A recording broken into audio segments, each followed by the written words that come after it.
Alright mga kaistorya, ahon na naman tayo dito sa Jamboree. Ito guys na kalsadang ito, kung bakit may makapansin nyo, paahon siya. Kasi ito yung road paakit ng Mount Makiling guys. Yung lugar ito, walang panangkay pa sa pag-ahon sa Tagaytay. Marami rin mga tumatamay dito sa gilid ito guys. Kasi may magandang viewing ng Mount Makiling.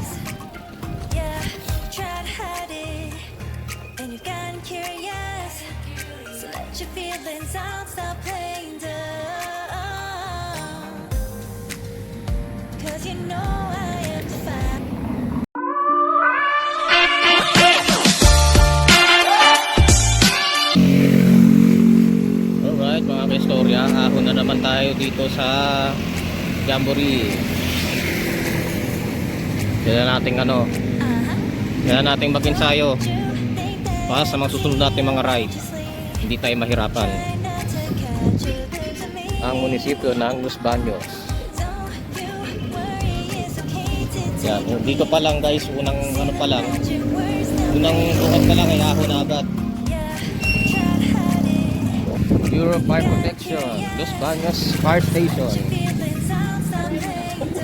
So ito guys na kalsadang ito, kung bakit may makapansin nyo, paahon siya. Kasi ito yung road paakit ng Mount Makiling guys. Pasya to ng Mount Makiling, itong lugar na ito. Yung kumukunat na yung ahon dito. Sa likod, baba pa lang dito, medyo mataas-taas ang konti. Yung mga tansyahin natin ng mga 3.8% ang gradient ng kalsadang ito. Medyo makunat. Pero ang ganda ng lugar dito guys, oh. Mapuno, presko hangin. Tapos may mga bayan pa dito. Tutusin, swerte yung mga nakatira dito kasi itong lugar to napaka-presko eh.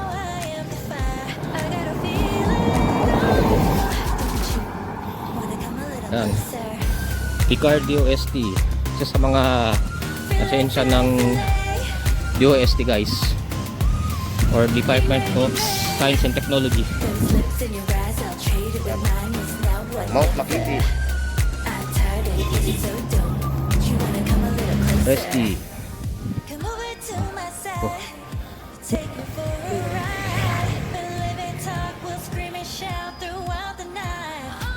Oh.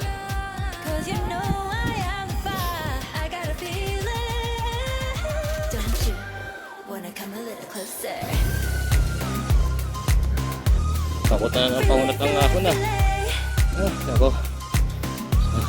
Kaya pa.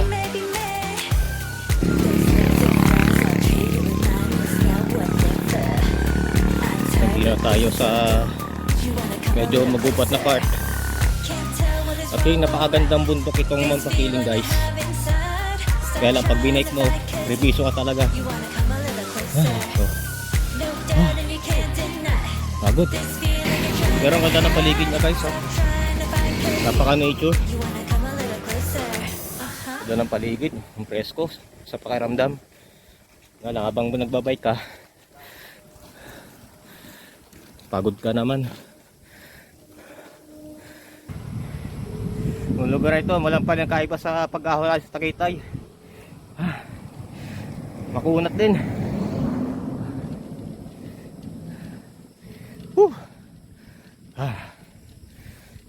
Yun dito guys, so dito sa mga bench na ito may magandang spot dito.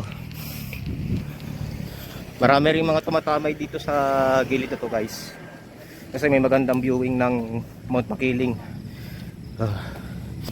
Yan dito pa lang guys, oh. Dito guys, parang din nasa nasa may Marcos Mansion guys.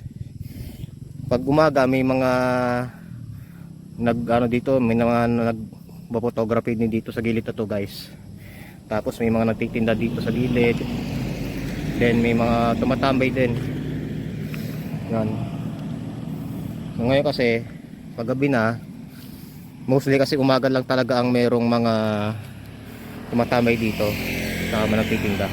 Kasi pag dito sa umaga dito sa lugar na ito sa may paanan ng Mount Makiling guys, malamig ang lugar na ito. Talagang mamog dito sa lugar ito mga bandang alas 5 ng umaga hanggang alas 7 ng umaga. Tapos yun guys, makikita nyo yung ano, yung Laguna Lake. Tapos yun, yung direksyong yun, yung padiretso papunta dun sa tuwagin ay Boy Scout. So nandun yung monumento ng ano ng Boy Scout of the Philippines. Tapos doon din matatagpuan yung kung saan pinatay si Yamashita doon sa Binitay. Sa ngayon ginagawa ng government dito sa Los Baños, pinapaganda nila itong kalsada. Ayan, as you can see, siguro kasi sira-sira na kasi yung asfalto dito ngayon. Pinapaganda na nila yung kalsada para mas maging komportable sa mga motorista.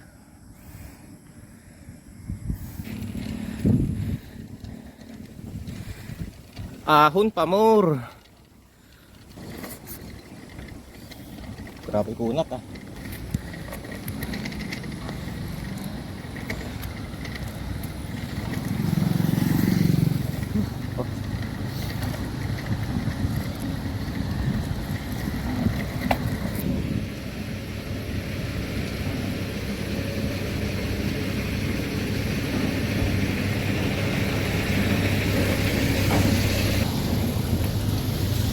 Yan, pagdating dito may mga bahayan na dito sa lugar na ito.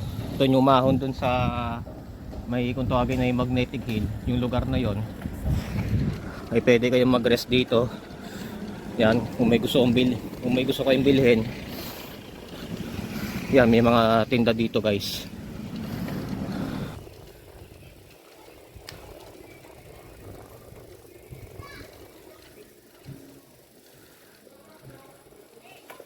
Uy, ako.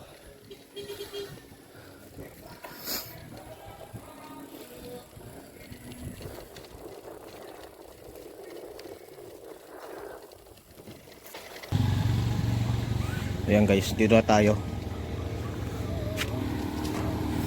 Hindi muna tayo tutuloy dun sa Boy Scout guys kasi masyado na madilim.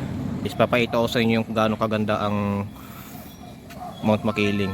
Ito siya guys. Actually, parcel lamang ito ng foothills ng Mount Makiling guys. Pero hindi pa to yung mismong ano niya, yung pinaka mataas na lugar.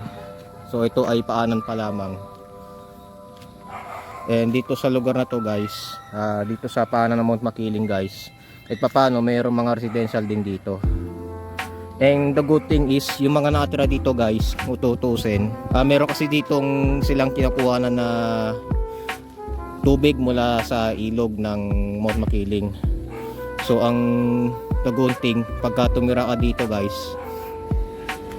libre yung tubig dito kasi yung may hose kasi dito na ano na yung pinaka source nila nagmumula dun sa taas ng Mount Makiling.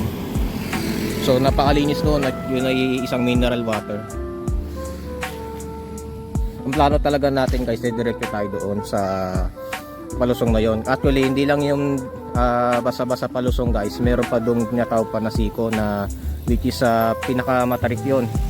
Sobrang tarik nun. Kakaya naman natin yung, kaya lang problema kasi wala tayo sa oras at maggagabi na. So hanggat maaari talaga pagka pupunta tayo doon, pag gusto natin dumiretso sa may Boy Scout, hanggat maaari mas maaga-aga yung punta natin. Kasi pag ganitong oras, alanganin. Unang-una, baka magka-dengue pa tayo. Kasi lalaki lang mga lumok dito Yan guys. Yan sa lakas Hello po. Good evening. Guro galing pa siya sa may sa Boy Scout. So yan, hanggang dito na lang guys. Magkakaroon pa tayo ng part 2 guys. Kaya magalala, pagka nagkaroon tayo ng pagkakataon, may part 2 pa itong series natin. Kasi pupunta pa tayo ng Boy Scout. So yun. And have a great evening and ride safe sa ating lahat.